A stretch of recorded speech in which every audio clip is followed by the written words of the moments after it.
আপনি যত কম জামা কাপড় পরবেন, আপনার জামা কাপড় যত খোলামেলা হবে। রাসূল যেমন বলেছেন, কাসিয়াত আরিয়াত সাল্লাল্লাহু আলাইহি সাল্লাম, একসময় মহিলারা এমন ভাবে জামা কাপড় পরবে, যদিও তাদের শরীরে কাপড় থাকবে কিন্তু দেখতে মনে হবে উলঙ্গ। জামা কাপড় এমন টাইট হবে, মনে হবে যেন শরীরের উপর রং করা হয়েছে, কোনো কিছু সে পরিধান করেনি। অবস্থা এমনই হবে এক সময়, আর এটাই মানব জাতির কাছে সুন্দর মনে হবে। কিন্তু পক্ষান্তরে প্রসঙ্গত এটা শয়তানের ফাঁদ। মানব জাতির চূড়ান্ত ব্যর্থতা হবে তখন যখন নির্লজ্জতাকে সুন্দর মনে হবে, উদযাপন করা হবে। প্রসঙ্গত তারা কি করে? এখানে উপস্থিত অনেক যুবক ছেলের জন্য সিয়াম পালন করা অনেক কঠিন মনে হয়, কারণ সে নিজে নিজে প্রতিজ্ঞা করেছে রমজানে সে কোনো মুভি দেখবে না। ওরা আপনাকে মুভি দেখার জন্য কিভাবে প্ররোচিত করে? ওরা ট্রেইলার বানায়, আর এই ট্রেইলারগুলোতে কি দেখানো হয়? হয়তো এটি কোনো অ্যাকশন মুভি ট্রেইলার, বিস্ফোরণ হচ্ছে, একটি গাড়ি আরেকটি ধাওয়া করছে, ফাইট হচ্ছে, ঠিক মাঝখানে কোথাও তারা উলঙ্গ একটি দৃশ্য যোগ করে দিবে কয়েক সেকেন্ডের জন্য। মুভির গল্পের সাথে এর কোনো সম্পর্ক নেই। তারা এটা দিয়ে লোভ দেখায় যেন আপনি বলে ওঠেন, ও আমাকে এখন এটা দেখতে হবে।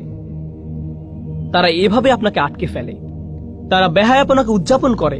তারা এমন জিনিস উদযাপন করে যা মানব জাতির দৃষ্টির আড়ালে লুকিয়ে থাকার কথা ছিল। এরপর আছে অন্য প্রান্তের কিছু লোক। আমাদের সব সময় শালীন থাকতে হবে, আমাদের লজ্জা থাকতে হবে, আমাদেরকে নিজেদের হায়া শরমের সংরক্ষণ করতে হবে। আস্তাগফিরুল্লাহ। এখন আপনি সারা জীবন ধরে সব সময় চোখ নিচু করে রাখেন। জীবনে মাটি আর ঘাস ছাড়া কোনো কিছু আপনার চোখে পড়েনি।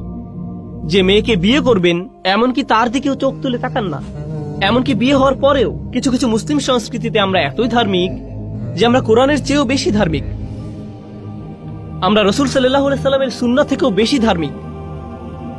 স্ত্রী সবসময় জিলবাব হিজাব পরে থাকে, এমনকি ঘরের ভেতরেও সে এমনকি তার স্বামীর জন্যও সাজে না, এমনকি তার স্বামীর জন্য সুন্দর পোশাক পরে না। সে কখনো তার স্বামীকে নিজের দিকে আকৃষ্ট করার চেষ্টা করে না। যদি জিজ্ঞেস করেন কেন এমনটা করো না, সে বলবে আস্তাগফিরুল্লাহ আস্তাগফিরুল্লাহ। এটা আস্তাগফিরুল্লাহ নয়, তুমি যে স্বামীর কাছেও নিজেকে ঢেকে রাখো এটাই আস্তাগফিরুল্লাহ। কারণ নারী পুরুষের সম্পর্ক যদি সৌন্দর্যমণ্ডিত না হয়, হালাল সীমার ভেতরে সম্পর্ক যদি হালালের ভেতরে সুন্দর না হয়, তখন শয়তান পুরুষ মানুষটির অন্তরে কুমন্ত্রণা দেওয়ার সুযোগ পেয়ে যায়। সে বলবে তুমি যা চাচ্ছ তা বিয়ের সীমার বাহিরে পাবে, বাহিরে পাবে। বুঝতে পারছেন? আল্লাহ আযজা ওয়া জাল্লা কোরআনে এই সুন্দর সম্পর্কের সংরক্ষণ করেছেন যেন বিয়ের ভেতরে সম্পর্কটা সুন্দর এবং রোমান্টিক থাকে। কিভাবে তিনি এটা করেছেন? আল্লাহ আযজা ওয়া জাল্লা একই সূরায় বলেন, তিনি বর্ণনা করেন,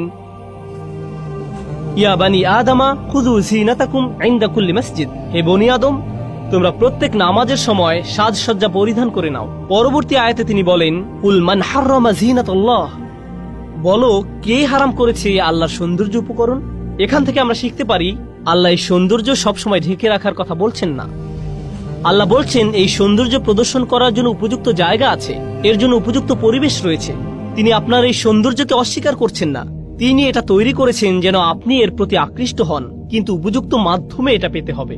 এজন্যই তিনি এই সৌন্দর্য সৃষ্টি করেছেন। তাই তিনি বলছেন, ইউওয়ারি সাওআতিকুম ওয়ারিশান কদ আনজালনা আলাইকুম লিবাসান ইউওয়ারি সাওআতিকুম ওয়ারিশান। সুবহানাল্লাহ। আমি তোমাদের জন্য পোশাক অবতীর্ণ করেছি, আমি পোশাক নাজিল করেছি।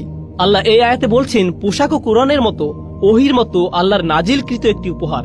যেভাবে আমরা কোরআনকে সাজাই সেভাবে আমাদের সুন্দর পোশাক পরিধান করার কথা, শালীন কিন্তু সুন্দর পোশাক, যেন এটি আমাদের কদর্যতাকে ঢেকে রাখে।